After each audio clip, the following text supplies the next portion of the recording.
Est-ce que quelqu'un d'autre voulait intervenir?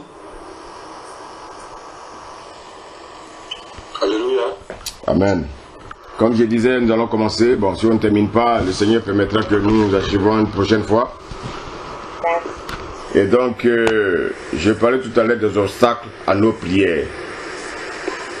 Alors, vous savez que, vraiment bien aimé, il faut que nous sachions que vraiment beaucoup de chrétiens ignorent vraiment l'œuvre accomplie à la croix par Jésus. Et si nous ignorons, bien aimé, la mort de Christ à la croix, ça veut dire que nous ignorons aussi sa résurrection. Et nous ne savons pas que la résurrection de Jésus, bien aimé, a des bienfaits. Si nous ne croyons pas aux bienfaits de la résurrection de Christ, cela signifie que, bien aimé, il sera difficile que nos prières soient exaucées. Parce que le Seigneur a dit dans le livre de Osée 4, verset 6, est-ce que quelqu'un peut le lire, s'il vous plaît? Osée 4, verset 6.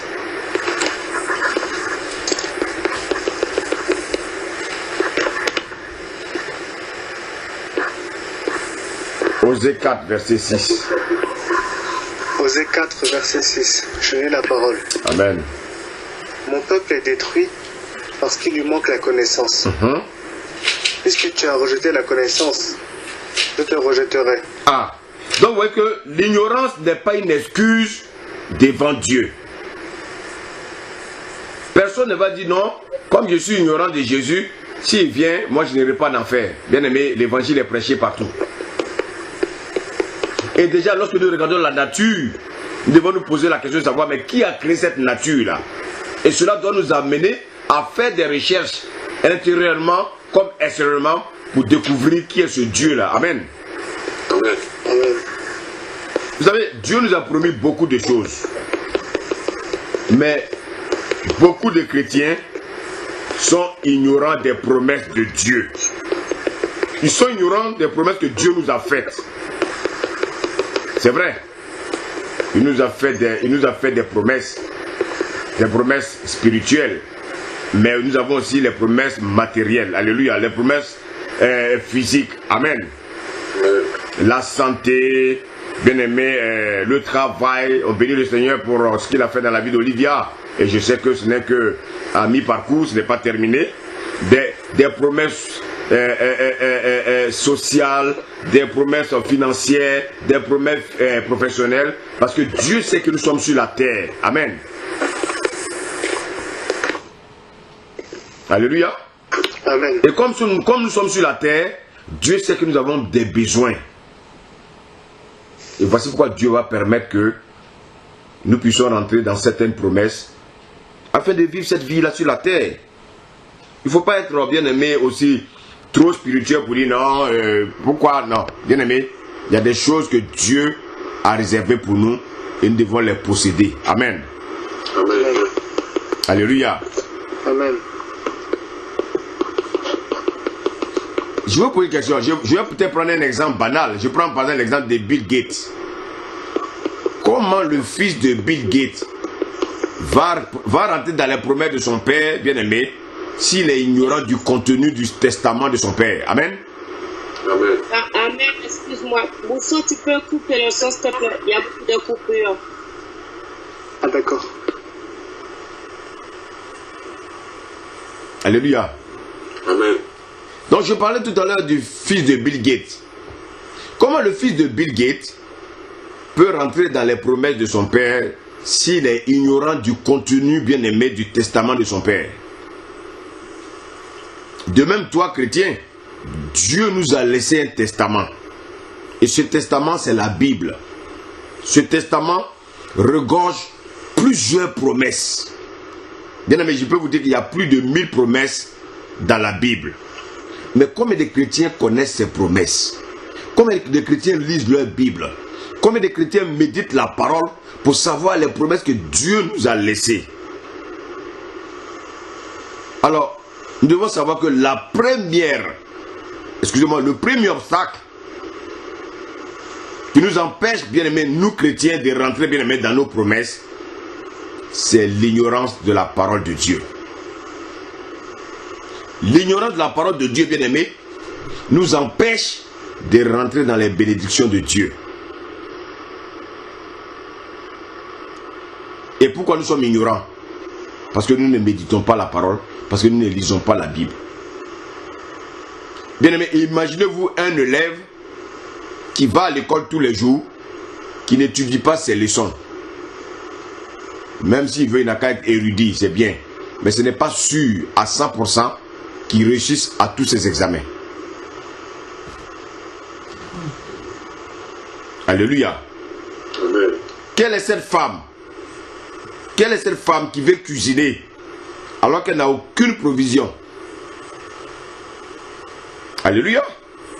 Amen. Quel est cet homme qui va aller au distributeur? Bon, on a comment appelle Olivia qui travaille dans une banque.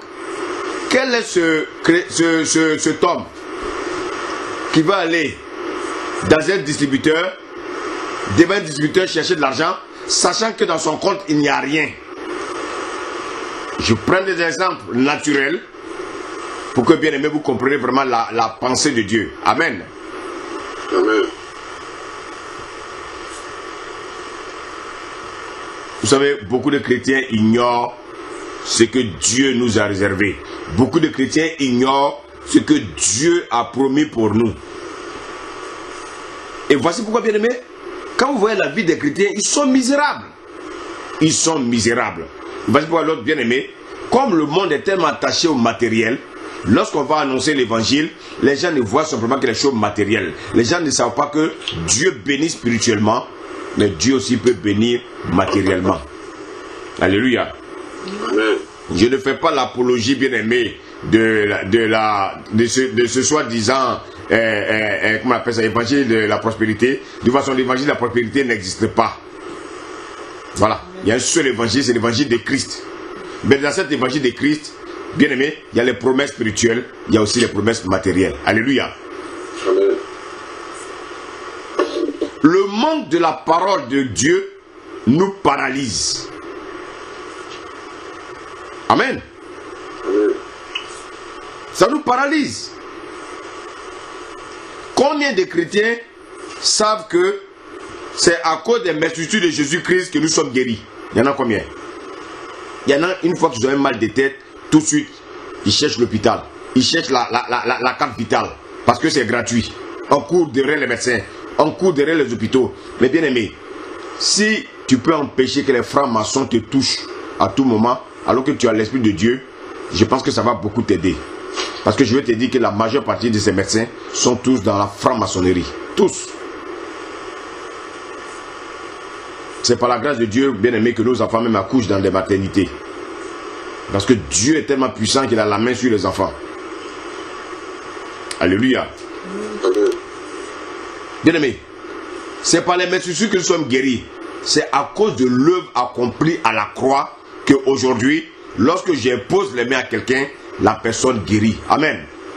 Amen. Lorsque j'impose les mains à quelqu'un, le démon qui est en lui ne peut pas résister. Parce que bien aimé, je sais en qui j'ai cru. Parce que je crois à une chose, je crois à la mort de Christ et je crois à sa résurrection. Si je ne crois pas à la mort de Christ et je ne crois pas à sa résurrection, bien aimé, ça veut dire que même Christ, je ne crois même pas en lui. Parce que croire en Christ, c'est d'abord croire à sa mort et croire à sa résurrection. Pourquoi Christ est venu? La Bible dit quoi? Il est venu pour nous donner la vie. Dans Jean 10, verset 10, il est venu pour nous donner la vie. Mais cette vie-là, il la donne en abondance. Il donne la vie à qui? Aux brebis. Mais qui sont les brebis? C'est tous les chrétiens. Et quel est le caractère d'une brebis? La brebis, elle est docile. Elle est douce. Bien aimée. Elle est sobre. Elle est sans histoire. Regardez combien de fois, bien aimé, les chrétiens sont, comment on appelle ça? Comment les chrétiens sont arrogants. Comment les chrétiens sont arrogants.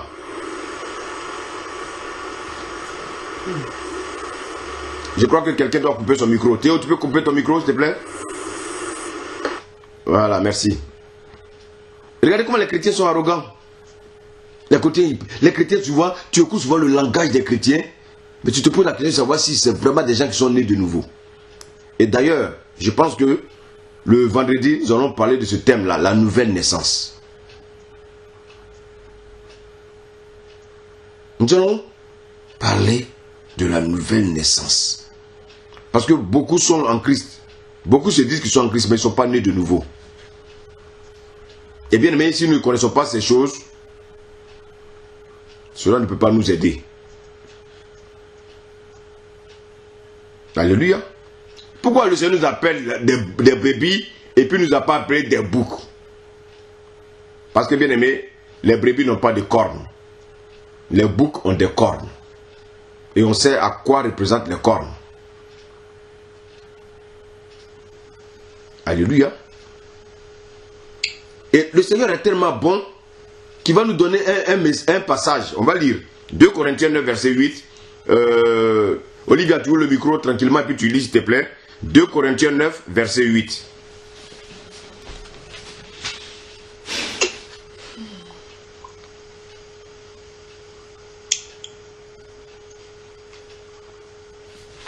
« 2 Corinthiens 9, verset 8. »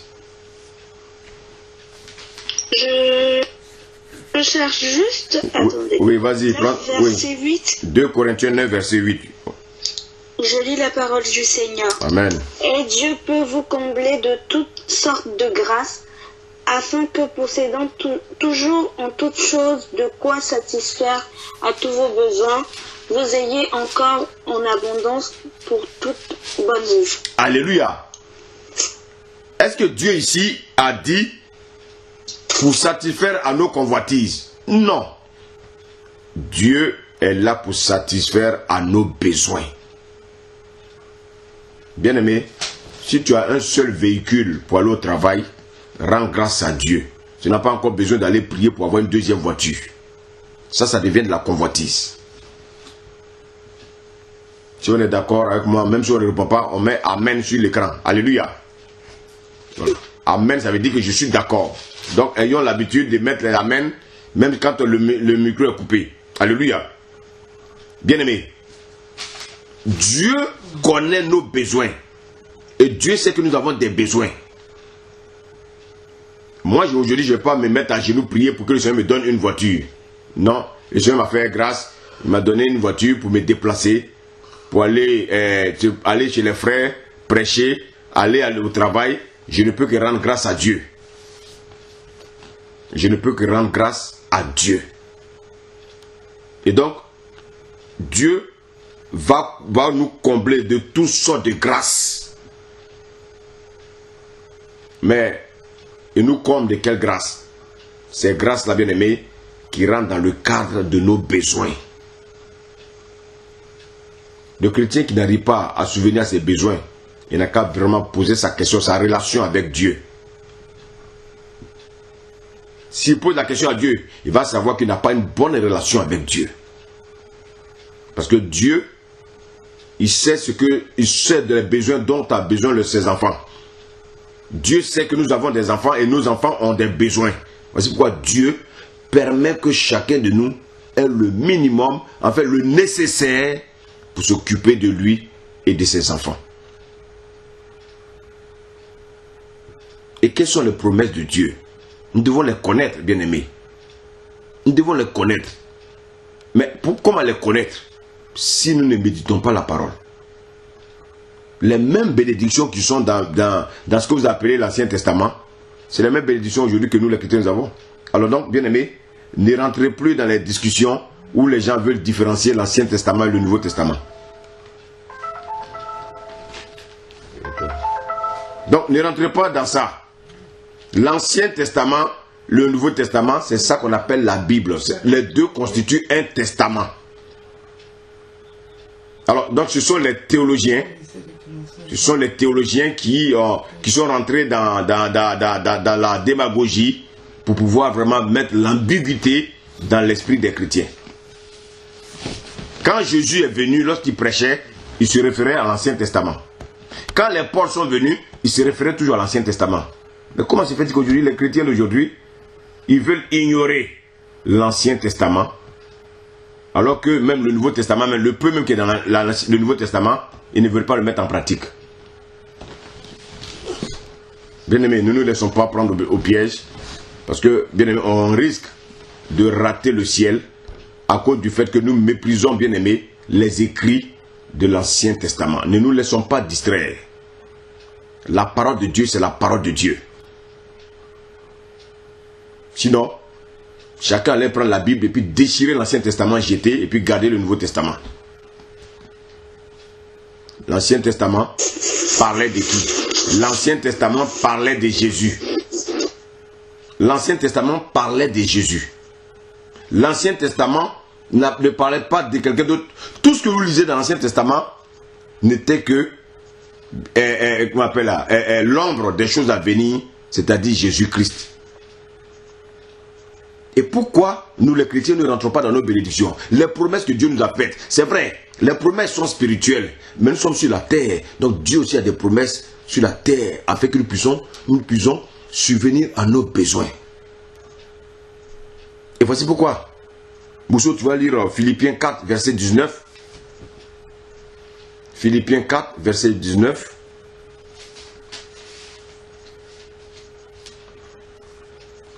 Philippiens 4, verset 19.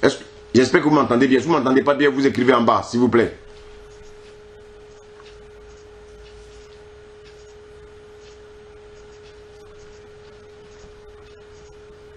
Philippiens 4, verset 19, je lis la parole. Est-ce que tu m'entendais bien? Oui, ok, très bien. Ok. Amen. Merci. Et mon Dieu pourvoira à tous vos besoins selon sa richesse. Ah. Avec gloire en Jésus-Christ. Amen. Donc, notre Dieu pourvoira à tous nos besoins. Bien aimé, je disais tout à l'heure que Dieu ne répond pas à nos convoitises. Je reprends encore ce que j'ai dit. J'ai dit que si j'ai un véhicule pour faire mes déplacements, pour aller prêcher chez les frères et sœurs, pour aller prêcher là où on m'invite, pour aller prêcher chez moi, pour prêcher dans une église, pour prêcher chez les frères, je n'ai pas besoin d'avoir 2 voitures parce que je ne peux pas conduire 2 voitures en même temps. Donc je ne vais pas aller encore dans ma chambre parce que mon voisin a acheté une grosse Mercedes ou bien une grosse voiture. Je rentre dans ma chambre, je me mets à prier, Seigneur, oui, je vais changer de voiture. Ça, c'est de la convoitise et Dieu ne répond pas à ces gens de prière. Il faut qu'on soit enseigné. Parce que si on n'est pas enseigné, on va vivre dans la frustration et on va croire que ce Dieu-là n'est pas puissant et que ce Dieu-là n'est pas vrai. Alors que le Dieu que nous servons est un Dieu qui est vrai. Bien aimé, Dieu n'aime pas ceux-là qui aiment les convoitises. Dieu n'aime pas ceux-là qui prient pour des choses qui n'ont pas de sens. Dieu n'aime pas ceux-là qui s'attardent aux choses qui sont périssables. Dieu, il connaît nos besoins. Voici pourquoi, bien aimé, qu'est-ce qu'il fait? Lorsque nous avons un besoin, rappelons nos besoins à Dieu. Ah Seigneur, je travaille, mais je n'ai pas les moyens vraiment pour aller au travail. Si Dieu ne veut pas que tu aies une voiture, que ce n'est pas encore le temps, Dieu va permettre une ouverture pour que tu aies les moyens pour te payer le ticket du bus pour aller au travail. Mais ne t'entête pas forcément pour avoir une voiture alors que ce n'est pas le temps. Et malheureusement, c'est pour ça qu'on dit souvent que le monde est rentré dans l'église. Parce que les chrétiens veulent faire comme les hommes du monde. Les chrétiens font de la compétition. Telle à telle chose, il faut que j'aie telle chose. Non, Dieu n'est pas pour ces choses-là. Dieu est riche, mais la richesse de Dieu là, il ne la donne pas comme ça. Dieu nous donne sa richesse en fonction de nos besoins.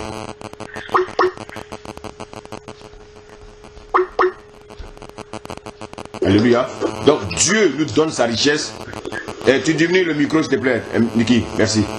Diminue ton micro. Donc Dieu nous donne les richesses en fonction de ses besoins. Pardon, Dieu nous donne nos besoins en fonction de sa richesse. Vous savez, souvent on croit que les choses sont faites au hasard avec Dieu. Non, Dieu avant de te créer, il sait ce qu'il a déjà réservé pour toi. Donc quand tu pries, contrairement à ce que Dieu a réservé déjà pour toi, tu n'auras jamais. C'est pour ça que, bien aimé, nous devons avoir une communion avec le Seigneur afin que Dieu nous révèle, bien aimé, sa volonté. Ça, c'est la première des choses. Alléluia. Combien de chrétiens savent que les bénédictions de Dieu sont dans la Bible? Combien de chrétiens savent que nos bénédictions sont dans la Bible? Tout ce que les gens cherchent, c'est seulement les choses de la terre. Oui, Seigneur, je veux un mari. Seigneur, je veux une femme. Est-ce que pour avoir un mari, Dieu a déjà ton mari quelque part? Vis seulement dans la sanctification et tu le verras. Tu n'as pas besoin d'importuner Dieu pour ça. Vis seulement dans la sanctification et puis de temps en temps, rappelle-lui simplement sa parole. Rappelle-lui simplement sa parole. Ah, Seigneur, tu as dit que l'homme, il n'est pas bon que l'homme soit seul. Tu lui donnes un aide semblable. Seigneur, je sais que je suis l'aide de quelqu'un. Seigneur, tu as dit de te rappeler. Je ne fais que te rappeler. Et puis, vis seulement dans la sanctification. Et tu verras la main de Dieu. Mais tu vis dans le péché et tu dis à Dieu de te donner un mari. Tu vis dans le péché et tu demandes des choses à Dieu. Dieu n'exauce pas le pécheur. Alléluia.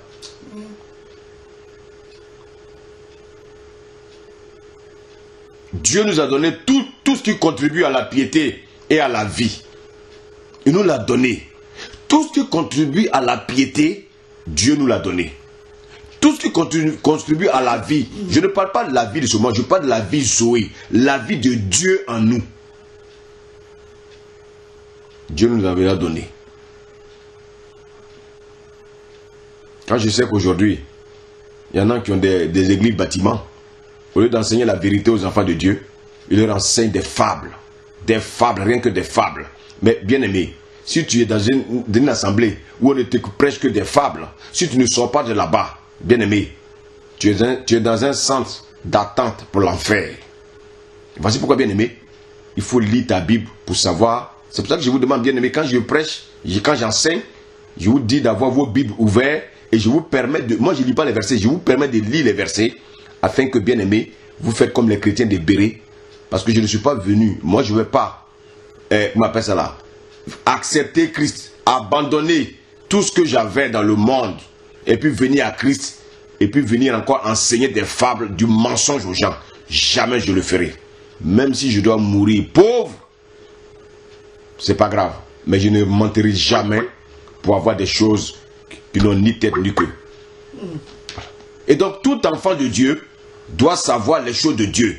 Tout enfant de Dieu doit marcher selon l'esprit de Dieu. On ne vit pas sur la terre, on ne vit pas dans la terre, bien aimé, pour vivre comme les païens. On ne vit pas sur la terre pour vivre comme les pécheurs. Quand on est chrétien, bien aimé, on appartient on est né de nouveau. On est en nouveauté de vie. Quand on est en nouveauté de vie, ça veut dire que les choses anciennes sont passées. Dieu connaît nos besoins. Je le dis et je le répète. Dieu connaît nos besoins. Est-ce qu'on peut diminuer le micro, s'il vous plaît? Voilà, on diminue le micro. Voilà, on diminue le micro. Voilà.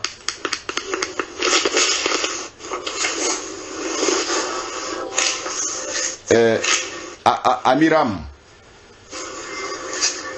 Amiram. Amiram.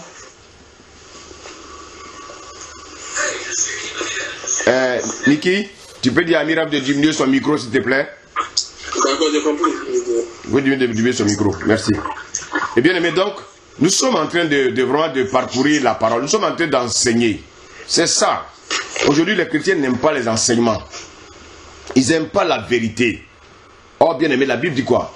Quand vous lisez le livre, bien aimé, de Jean 8, qu'est-ce que la Bible dit? Verset 32. Vous connaîtrez la vérité et la vérité vous rendra libre. Alléluia. Vous connaîtrez la vérité vous rendra libre. Mais si on ne connaît pas la vérité, comment on va être libre? Or, cette vérité-là, c'est la vraie parole, la parole de Dieu, pour que nous changeons de vie. La Bible parle de la nouvelle naissance. Mais comment se fait-il que nous disons que nous sommes nés de nouveau et les choses anciennes encore sont dans nos vies? Ça ne vient pas de Dieu.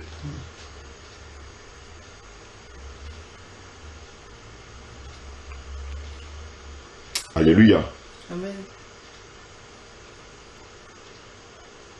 Dieu nous a donné la vie en abondance. Mais cette vie en abondance-là, elle est concentrée en une personne qu'on appelle Jésus. Amen. Donc si tu ne vis pas la vie de Dieu, tu ne peux pas rentrer dans ces bénédictions-là. Et puis je vais vous dire une chose. Si tu sais que tu vis dans le péché, et puis tu fais des prières, et puis tu les as, je vais te rappeler que c'est Satan qui te les donne. C'est Satan qui te les donne. Il y a des prières que tu as fait alors que tu es dans le péché. Si tu les as eues là, répands-toi, parce que Dieu ne bénit pas ceux qui sont dans le péché. Répands-toi, c'est Satan qui te les a donné. Parce que Satan aussi donne à ses enfants. Voilà, quand on lit le livre de Matthieu 5, on dit quoi? Quand la pluie tombe, ça tombe sur les bons et les méchants. Donc faisons très attention aux bénédictions que nous recevons alors que nous vivons dans l'abomination. Donc après l'obstacle de l'ignorance de la parole, il y a un deuxième obstacle qui nous empêche également de rentrer dans nos bénédictions, bien aimés. C'est le manque de foi. On va prendre le livre de Marc, Marc 9. Marc 9.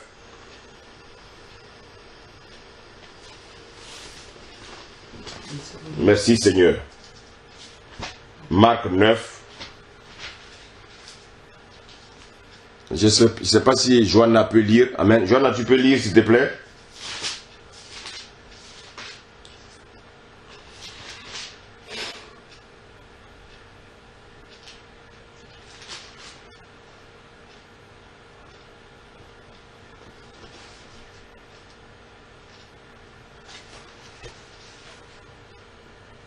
Joanna, tu es là?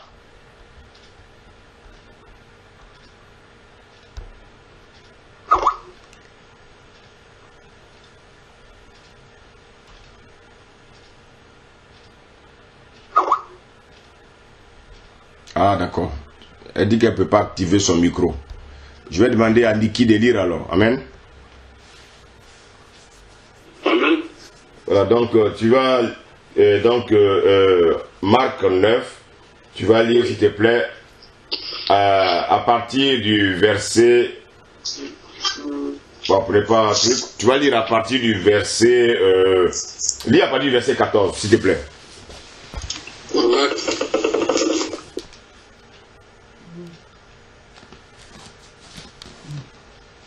Marc 9, à partir du verset 14, c'est ça? Hein? Amen. Amen. Je lis la parole de Dieu. Lorsqu'il fut arrivé près des disciples, il vint autour d'eux une grande foule et des scribes qui discutaient avec eux. Dès que la foule vit Jésus, elle fut très surprise et l'on accourait pour le saluer. Au verset 16, il leur demanda: sur quoi discutez-vous avec eux? Et un homme de la foule lui répondit: Maître, j'ai amené près de toi mon fils, en qui se trouve un esprit muet. En quelques lieux, qu'il le saisisse, il le jette par terre. L'enfant écume, grince des dents et devient tout raide. J'ai prié tes disciples de chercher l'esprit, et ils n'ont pas été capables. Jésus répondit: race incrédule, jusqu'à quand serai avec vous? Jusqu'à quand vous supporterez? Amenez-le-moi. On lui amena, et aussitôt que l'enfant vit Jésus, l'esprit le fit entrer en confusion. Il tomba par terre et se roula en écumant. Jésus demanda au Père: combien y a-t-il de temps que cela lui arrive? Depuis son enfance, répondit Dieu. Et souvent l'esprit l'a jeté dans le feu et dans l'eau pour le faire périr. Mais si tu peux quelque chose, viens à notre secours, aie compassion de nous. Jésus lui dit au verset 23, si tu peux, tout est possible à celui qui croit. Ah, merci. Amen. Tout est possible à celui qui croit. Bien-aimé, si le Seigneur te donne une parole que tu ne crois pas, c'est un péché. Et beaucoup de chrétiens ne rentrent pas dans les bénédictions parce que quand ils reçoivent des paroles, ils ne croient pas dans leur cœur. C'est là que Dieu veut nous tester. Dieu nous teste. Tu reçois une parole, Si tu méprises la parole, tu ne la verras jamais s'accomplir. Mais si tu crois, la foi c'est quoi? On le sait. On va lire également Hébreu 3.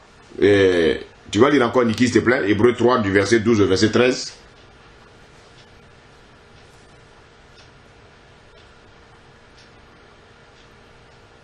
Hébreu 3 du verset 12 au verset 13. S'il vous plaît, n'oubliez pas, quelqu'un écrit les passages sur le tableau, sur l'écran, s'il vous plaît. Hébreu 3, verset... Amen. Hébreu 3, verset 17, c'est ça? Verset 12 à 13. D'accord, je lis la parole de Dieu. Amen. Amen. Hébreu 3, verset 12 à 13, c'est ça? Amen. Amen. La parole déclare: prenez donc garde, frères, que personne parmi vous n'ait un cœur méchant et incrédule, au point de se détourner du Dieu vivant.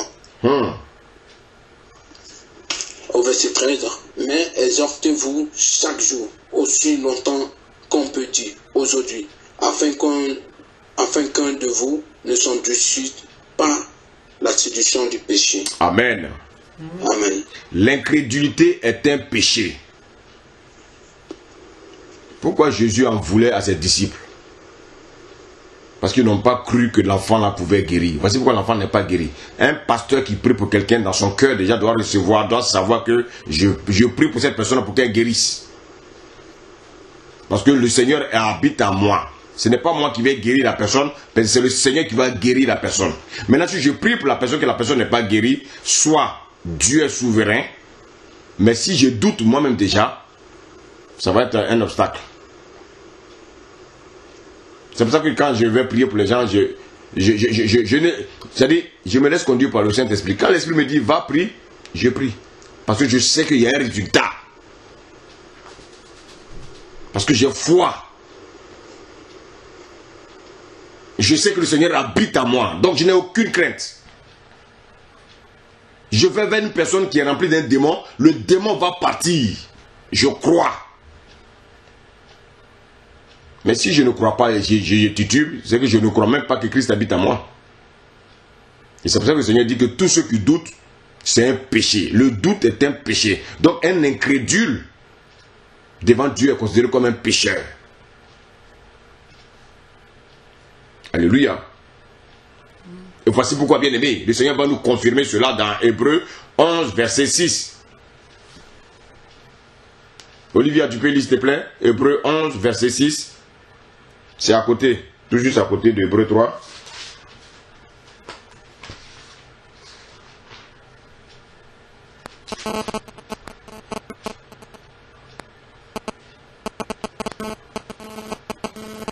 Hébreu 11, verset 6. Olivia, tu as la parole.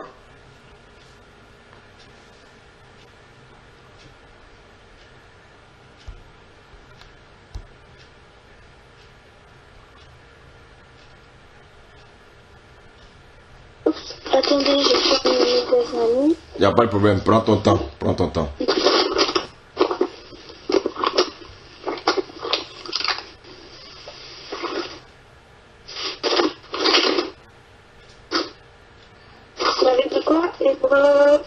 Hébreu 11, verset 6. Je lis la parole du Seigneur. Amen. Or, sans la foi, il est impossible de lui être agréable, car il faut que celui qui s'approche de Dieu croit que Dieu existe et qu'il est le rémunérateur de ceux qui le cherchent. Amen. Bien aimé, écoutez bien ce qu'a lu tout à l'heure Olivia. Le Seigneur dit quoi? Il dit dans sa parole, il dit or la foi. Or sans la foi, il est impossible. Bien aimé, si tu n'as pas la foi, ce n'est même pas la peine de t'approcher de Dieu. Parce que Dieu ne marche pas par la chair, Dieu marche par l'esprit. Or tout ce qu'il dit marcher par l'esprit, c'est marcher par la foi. Le sens de l'esprit, c'est la foi. Tout chrétien doit marcher par la foi. Voici pourquoi, bien, le Seigneur t'a donné une parole. Marche avec cette parole-là dans ton cœur. Dieu m'a dit, il va me donner. Dieu m'a dit qu'en telle année, je vais me marier. Bien aimé, crois en cette parole-là et tu vas voir que l'année qui va arriver, tu vas le voir s'accomplir. Mais si tu doutes, mon ami, toi-même, tu es en train d'éloigner la bénédiction de Dieu de ta vie. Et en espérant, tu vis dans la sanctification. Parce que si tu ne vis pas dans la sanctification, il ne faut pas croire que tu l'auras. Moi, je me dis la vérité.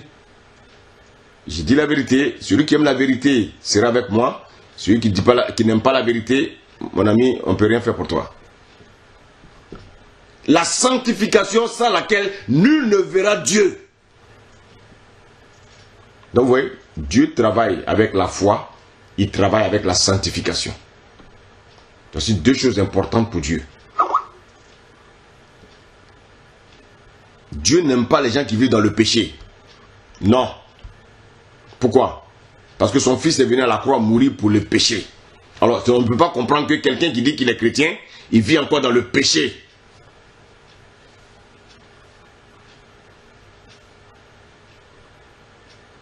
Donc, l'incrédulité est un péché devant Dieu. Dieu te donne une parole et tu doutes. Mon ami, toi et Dieu ne pouvez pas vous entendre. Voici pourquoi bien nous nous exhortons afin que chacun de nous connaisse la vérité et que personne ne périsse. Que personne ne périsse. Dieu dit quoi? Que celui qui s'approche de lui doit croire que Dieu est son rémunérateur. Si vraiment tu le cherches. Dieu dit quoi? Il dit, celui qui me cherche, moi Dieu, je me laisse trouver. Ça c'est dans le livre d'Ésaïe. Ici il dit qu'il se laisse trouver, cela signifie quoi? Ça veut dire que bien aimé, on ne cherche pas Dieu comme on cherche son portefeuille. Non. Dieu, on le cherche avec tout son cœur. Et quand on cherche Dieu dans la sanctification. Tu ne peux pas être dans le péché et puis tu parles à Dieu. Voici pourquoi le peuple d'Israël, lorsque Dieu a dit à Moïse, dis au peuple que je vais les rencontrer. Il a demandé au peuple de se sanctifier. Même étant sanctifié, quand Dieu est descendu, ils n'ont pas pu résister.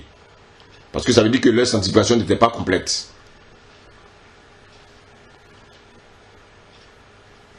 Donc, bien aimé, Dieu aime ceux-là qui marchent par la foi. Dieu exauce les personnes qui marchent par la foi. Dieu n'exauce pas les incrédules. Dieu n'exauce pas les incrédules. Dieu exauce ceux qui marchent par la foi.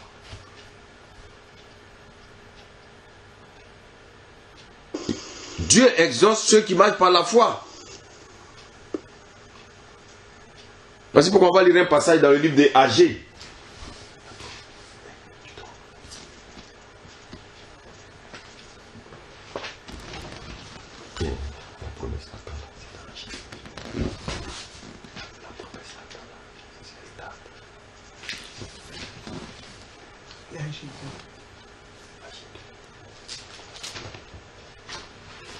Agées 2. Le livre d'Agées, Agées 2.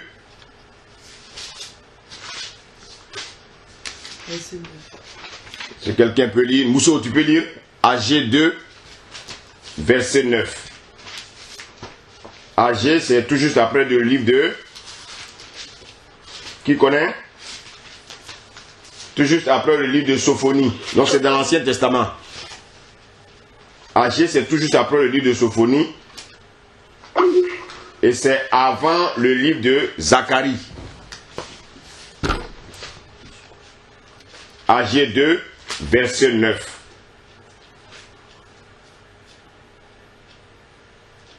Non, c'est pas ça. Amen. Non, pardon, c'est Habakkuk. C'est pas Agées, Habakkuk.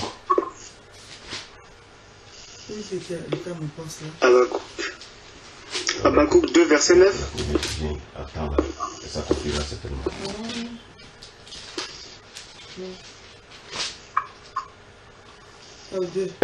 Habakkuk 2, s'il te plaît. Habakkuk 2, tu lis à partir du verset 3. Excusez-moi, c'est pas AG, c'est Habakkuk 2.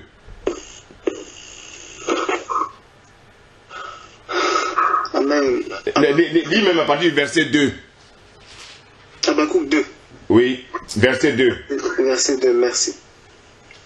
L'Éternel m'adressa la parole et il dit, écris la prophétie, grave-la sur des tables, afin qu'on la lise couramment. Aujourd'hui, la table, c'est quoi? C'est quoi la table aujourd'hui? C'est notre cœur? C'est notre cœur. Merci. Merci, Mousso. Aujourd'hui, notre cœur, c'est la table. Aujourd'hui, tu ne peux pas prendre un couteau pour déchirer ton cœur. Au temps de Moïse, Moïse a cassé les tables. Donc le Seigneur a dit, bon, comme la table, là, vous cassez, maintenant je vais établir la parole maintenant dans votre cœur. Maintenant, celui qui veut déchirer son cœur, c'est son affaire. Continue la lecture. Car c'est une prophétie dont le temps est déjà fixé. Donc, une prophétie que tu reçois, il y a un temps qui est fixé. Tu dois attendre le temps de Dieu. Mais tu dois croire à ce que tu as reçu. Continue. Elle marche vers son terme. Elle marche vers son terme. Donc ça veut dire quoi? Chaque jour, la prophétie marche vers son terme. Le Seigneur t'a promis, comment on appelle ça là, de t'élever. Le Seigneur t'a promis quelque chose. Chaque jour, la prophétie arrive à son terme. Sois patient et vis dans la foi. Continue. Et elle ne mentira pas. Si elle tarde. Elle décourage-toi, c'est ça? Si elle tarde, décourage-toi. Non. Ah, c'est quoi? Attends-la. Attends-la. Pourquoi? Car elle s'accomplira. Oui. Elle s'accomplira certainement. Pourquoi le Seigneur a mis certainement? Pourquoi? Si tu crois. Ah, merci. Donc si tu ne crois pas, elle va s'accomplir? Non. Merci.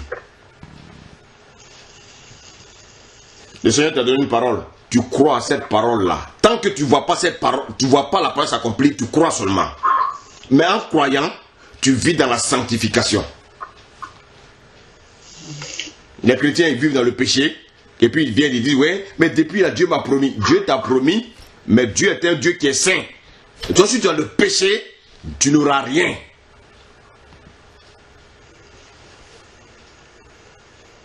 On va lire un troisième. On va voir le troisième obstacle et puis on va arrêter ce soir pour reprendre peut-être un jour où le Seigneur nous conduira. Il y a un troisième obstacle également qui empêche les chrétiens de rentrer dans leur bénédiction. Moussou, on va encore lire le livre de Jacques. Tout le monde prend le livre de Jacques, s'il vous plaît, et on va parcourir la parole. Tout le monde prend le livre de Jacques. Donc, Jacques 1, du verset 5 au verset 8. Jacques 1, du verset 5 au verset 8. Donc, Jacques, c'est tout juste après le livre d'Hébreu.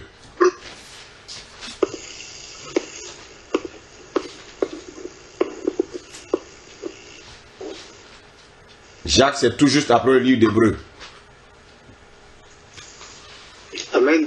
Amen. Jacques 5, verset 5. Jacques 1, du verset 5 au verset 8. 1. Voilà. Je lis la parole. Amen. Si quelqu'un d'entre vous manque de sagesse, qu'il la demande à Dieu, qui donne à tous simplement et sans reproche, elle lui sera donnée. Mais qu'il la demande avec foi, sans douter, car celui qui doute est semblable à un flot de la mer, agité par le vent et poussé de côté et d'autre. Un tel homme ne s'imagine pas qu'il recevra quelque chose du Seigneur. Ah, donc vous voyez, le Seigneur dit quoi? Que je voulais terminer avec ce que je disais par rapport à la foi. Donc, celui qui ne marche pas par la foi, Dieu dit, un tel homme, c'est pour ça que bien aimé, lisez vos Bibles. Lisez vos Bibles afin que quand on vous enseigne des âneries, vous n'avalez pas tout.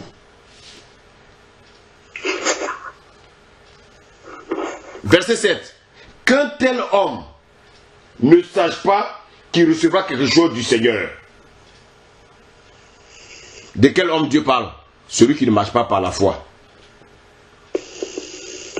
Est-ce que le Seigneur nous fait du bien ce soir? Amen, amen. Est-ce que le Seigneur nous fait du bien ce soir? Amen, amen. Celui qui ne marche pas par la foi, bien-aimé, le Seigneur te dit, un tel homme ne s'imagine pas qu'il recevra quelque chose du Seigneur. Donc si tu ne marches pas par la foi, tu ne peux pas recevoir quelque chose du Seigneur. Je bénis le Seigneur pour le témoignage d'Olivia. Olivia est rentrée, elle est rentrée dans la communion fraternelle. Le même jour, je crois que c'est le même jour, nous avons commencé le jeûne. Et ne sachant peut-être pas ce que c'est, elle a dit, moi aussi je vais jeûner. Et à quelques jours de la fin du jeûne, voici que sa responsable l'appelle pour lui dire, nous prolongeons ton contrat.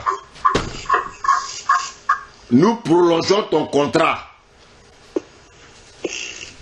Bien-aimé, pourquoi? Parce qu'elle a fait ce moment de jeûne-là par la foi. Et qu'est-ce que Dieu va faire? Dieu va réjouir son cœur. Disons une semaine avant la fin du jeûne. Voilà que ça, une responsable l'appelle pour dire, ton contrat, nous prolongeons ton contrat. J'avais dit ici que, bien aimé, le jeûne que nous sommes en train de prendre là, Dieu va surprendre beaucoup de personnes. Toutes les personnes qui sont sincères là, vous verrez la main de Dieu. Si les gens ne sont pas sincères, c'est ce que Dieu dit ici là. Un tel homme ne s'imagine pas qu'il recevra quelque chose de Dieu. Ne négligez jamais, bien aimé, ce qu'un homme de Dieu vous dit. Ne négligez jamais ce qu'un homme de Dieu vous dit. Même si c'est un faux pasteur, ne regardez pas, enlevez faux là. Mais ce qu'il vous a dit là, allez devant Dieu, Seigneur, voici ce que j'ai reçu, est-ce que ça vient de toi? Dieu va te confirmer. Amen. Amen. On va voir le troisième obstacle et puis on va s'arrêter là. On va prendre le livre de Proverbes 28, verset 13. Proverbes 28, verset 13. Proverbes 28, verset 13.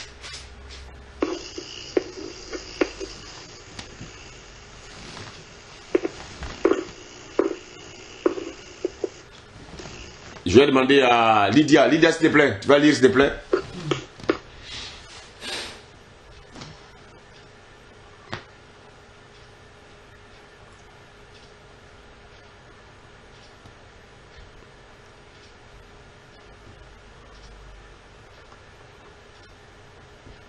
Alléluia. Lydia, tu peux lire, s'il te plaît, Lydia.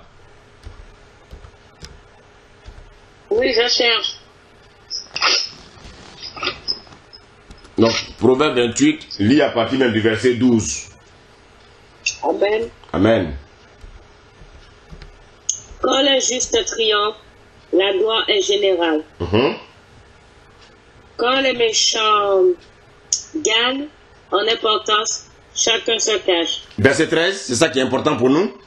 Celui qui cache ses transgressions ne réussira pas. Celui qui cache ses transgressions, celui qui cache ses péchés. Bien aimé, le pasteur ne peut pas tout voir. Dieu peut lui révéler certaines choses, mais il ne peut pas tout voir. Parce que si Dieu lui montre tout, c'est qu'il est devenu Dieu. Et Dieu est tellement sage qu'il ne montre pas tout au pasteur. Merci Seigneur.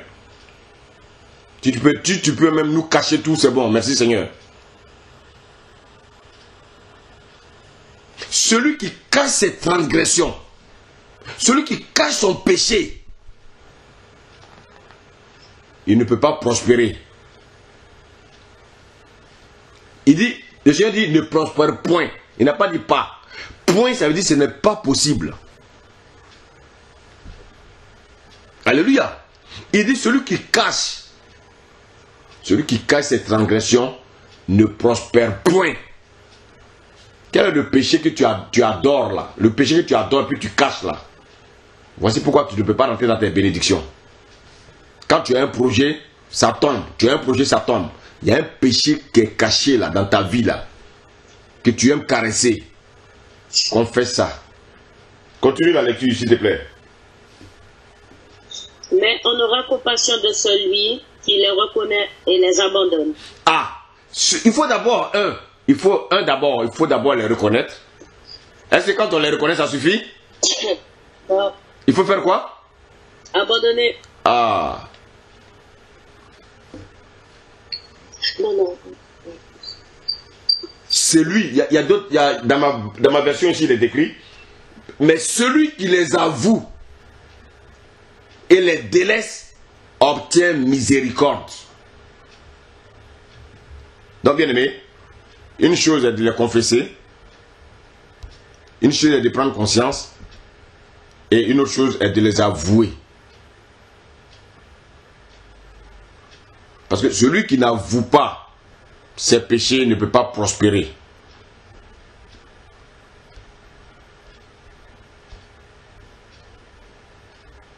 La parole de Dieu est très claire. C'est-à-dire, n'allez pas écouter des fables. La parole de Dieu, prenez-vous une Bible. C'est pour ça que je prends la Bible et chacun a sa Bible ouverte et lit. Le Seigneur dit, celui qui cache ses transgressions ne peut pas prospérer. C'est-à-dire, il ne peut pas être béni. Ce n'est pas possible. Même si tu cries Alléluia, Amen tous les jours, tu jeûnes, tu pries, tu jeûnes. Mais le péché qui t'empêche là, le péché que tu adores là, le péché que tu caches là, tant que tu ne le mets pas au grand jour, Satan va continuer à te dominer.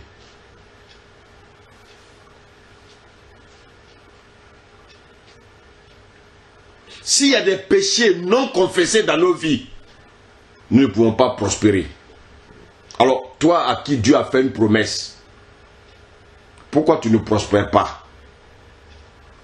Regarde autour de toi, regarde dans ta vie. Demande à ton cœur de te montrer le péché qui est caché là. Demande au Saint-Esprit, il habite en toi. Demande-lui, Saint-Esprit, pourquoi ça ne va pas? Il va te dire, voilà, tu ne parles pas avec ta camarade, tu ne parles pas avec ta soeur, tu ne parles pas avec quiconque. Va demander pardon.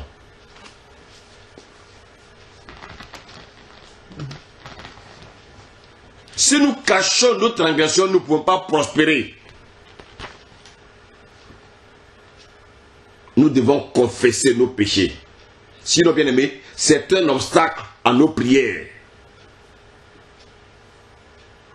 Tout péché que le Saint-Esprit te révèle, il faut le confesser.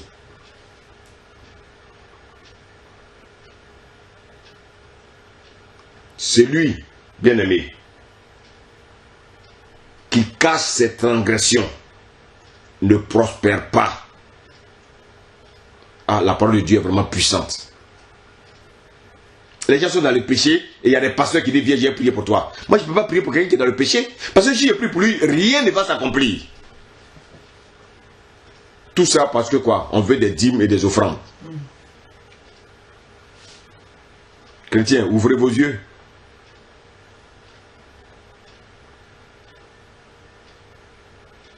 Alléluia. Quelqu'un va me dire, mais Dieu connaît déjà, mais pourquoi il veut que je confesse? Ah, parce que tout se fait par la parole.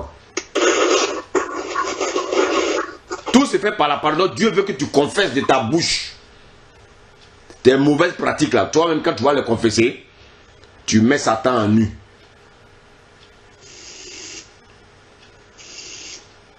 Seigneur, j'ai eu une telle mauvaise pensée par rapport à tel frère, par rapport à tel frère, voici mes mauvaises pensées que j'ai eues. J'ai pensé mal de tel frère. Seigneur, pardonne-moi. Tu as par exemple, dans ton milieu, tu as par exemple ta camarade qui se marie. Elle se marie et puis la jalousie vient dans ton cœur. Tu ne vas jamais te marier tant que tu ne confesses pas ça. Il faut que je vous prêche la vérité.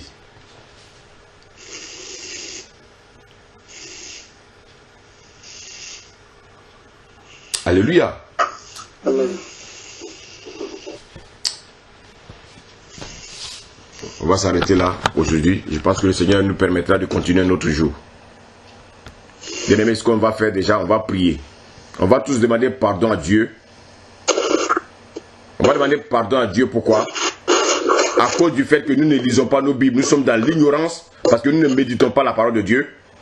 2, nous allons demander encore pardon à Dieu parce que nous souvent, nous marchons dans l'incrédulité. Et puis nous allons demander pardon à Dieu parce que, bien aimé, nous cachons nos péchés. Nous avons du mal à confesser nos péchés. On va tous élever la voix et demander pardon à Dieu. Et puis je vais prier pour la fin. Prions s'il vous plaît au nom de Jésus.